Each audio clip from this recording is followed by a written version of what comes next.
Welcome to episode 3 of the This Place Speaks Creative Writing Workshop. Well done for getting this far. Just to recap on what we have learnt so far in the first 2 episodes. In the first episode, we learnt how story shaped early human life as a way of accessing our ancestral knowledge, passing information down the generations. We learnt how the written word took this oral tradition and took the stories away from local communities and into the hands of those who held power. We learnt that in order to take back that power, we need to find local communities and develop local webs of story and wisdom that specifically tie us to the landscapes we live within, that tie us to the flora, fauna and fungi that we live amongst as part of our everyday lives. We then explored StoryMind in episode 2. Through focused intention, we looked at how sharpening our minds and bringing them to a state of curiosity can help us to see the stories around us. We then looked for relationships from which all stories are born. From those relationships, we then saw each side of that relationship had a perspective. Using our empathy, we learnt to develop an awareness of what it would be like to look at the world from that perspective. Through inference, we can find stories which the natural world itself cannot speak. We also looked at tempering all of our stories with a moral grounding in respect, love, learn and grow.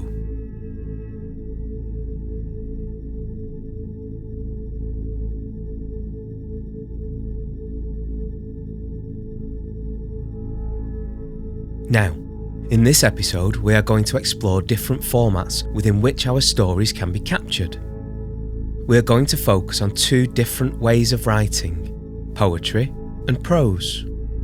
Prose is the usual everyday way of writing, which contains things like sentence structure, paragraphs and grammar. This rigid format allows for easier understanding and comprehension for the reader.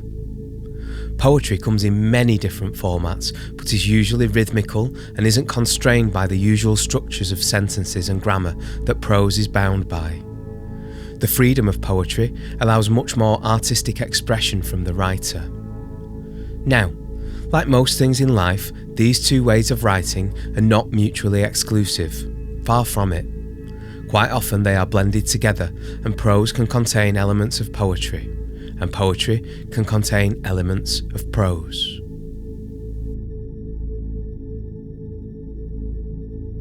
In order to help understand these different elements of writing, I'm going to be using some examples of my own work.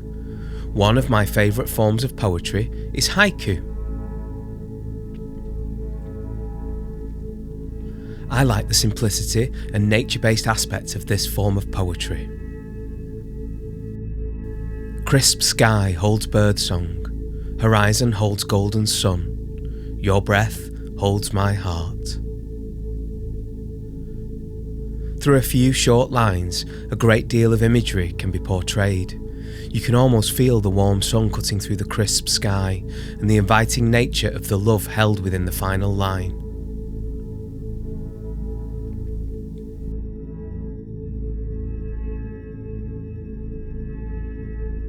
Poetry is such a wide and varied form of creative writing.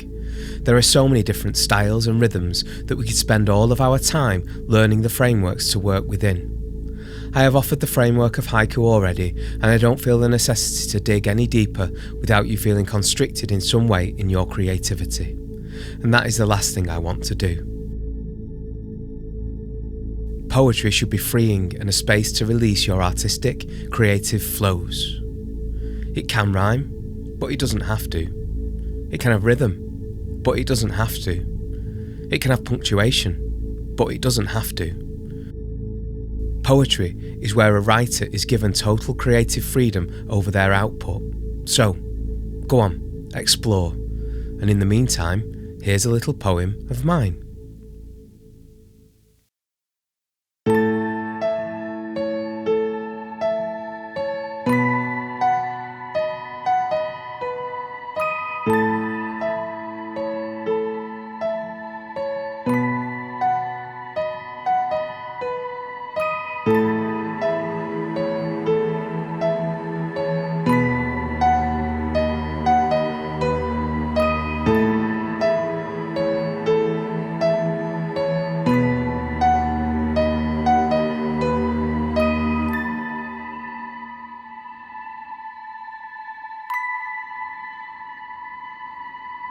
Middle Muddle Magpie by Rob Dart. Magpies fledge from hedge to hedge, they weave a merry dance. They look all around, they call out loud, their croaking, rasping song. One dives left, one strives right, one sits in the middle. Oh middle magpie, middle muddle magpie, why do you sit so still? For all around siblings play and dance and sing. Dance and sing from wind to wing upon a summer's day. Yet here you're sat in deepest muddle, your mind on middle way. How do you do? They flap and squawk. How do you sit so still? When you have thoughts to have of treasures past or treasures yet to be, you waste your time keeping thoughts in line, trying to be free. But with exalted sigh, contentment rise from middle muddle's soul. From breath of air to drop of rain, a happiness is born. Oh middle magpie, middle muddle magpie, how sensible you are. Waiting for right to come, not wallowing in left, keeping the middle way. Keeping the way to heart, washing in time's blessing of change from then to now. From then to now. To now to then, to now to what will be, inside every moment, outside every thought, to keep your mind clear. Now mindful fly and dive and sing, in present moment live. Oh middle magpie, middle muddle magpie, a lesson you can give.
Prose is language subjected to its local punctuation and grammatical rules. For this exercise, we're going to look at prose as a short story. And what better way to discuss prose than to listen to a lovely short story? This is one of my own personal favourites. It's called The Wise Old Tree. I hope you enjoy it.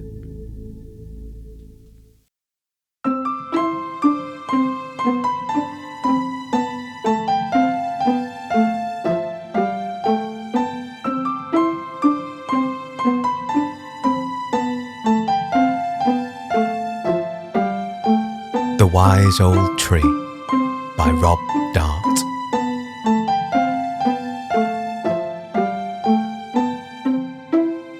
How many times do you walk past a tree? How many trees have you walked past today? Do you see the trees? Do the trees see you? Let me tell you, the trees see it all, especially the wise old trees. They've seen a lot. They can teach us all. Let me tell you a story. Once upon a time, there was a young tree and a young boy. Each day, the young boy walked past the tree. The boy would hop, skip, and jump on his way. The young tree waved her branches on the breeze, trying desperately to get the attention of the young boy. She fluttered her leaves at him, but most days the young boy would hop, skip, and jump right past her, taking no notice. One day, though, the young boy stopped and stood perfectly still, right in front of the tree. The young tree held her breath tightly. She couldn't believe it. Had the boy finally noticed her? Her leaves trembled with excitement. The boy gazed upon the young tree in wonderment. He watched as her slender branches danced in the wind. He felt the very same wind on his face. He felt the very same wind caressing his hair. He reached out his hand and gently placed it onto the narrow trunk of the young sapling. He could almost wrap his little fingers around the trunk, but not quite. He closed his eyes. The connection was formed. He let go and watched as the young sapling gently swayed on the wind. The young boy smiled. The young tree smiled.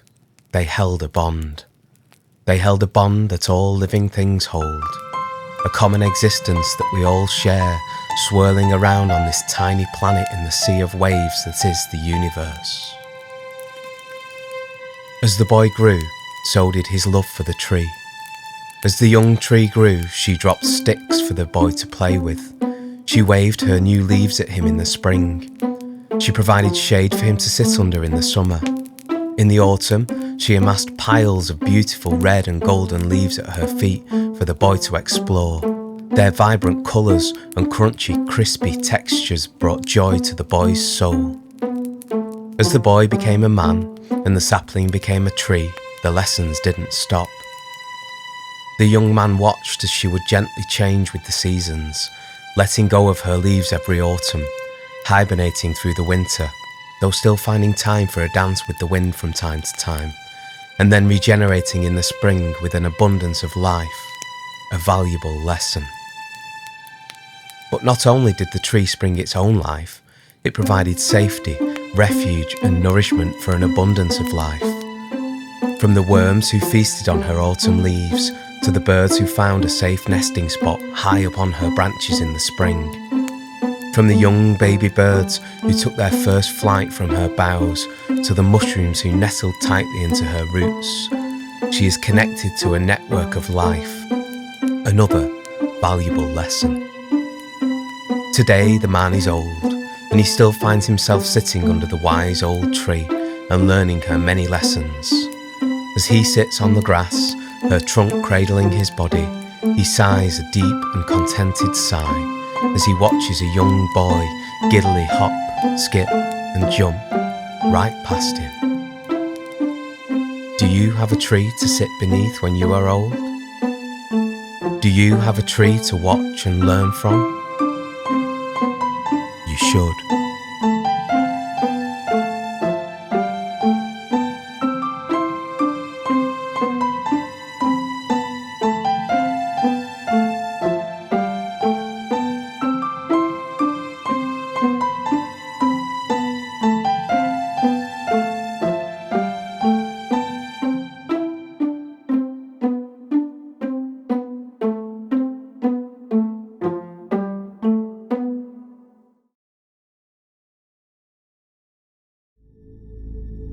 I hope you've enjoyed listening to my poems and stories to learn about story structure. Now it is your turn to use your story mind and your story structure of choice to continue our long, illustrious lineage of story history. Go forth and write.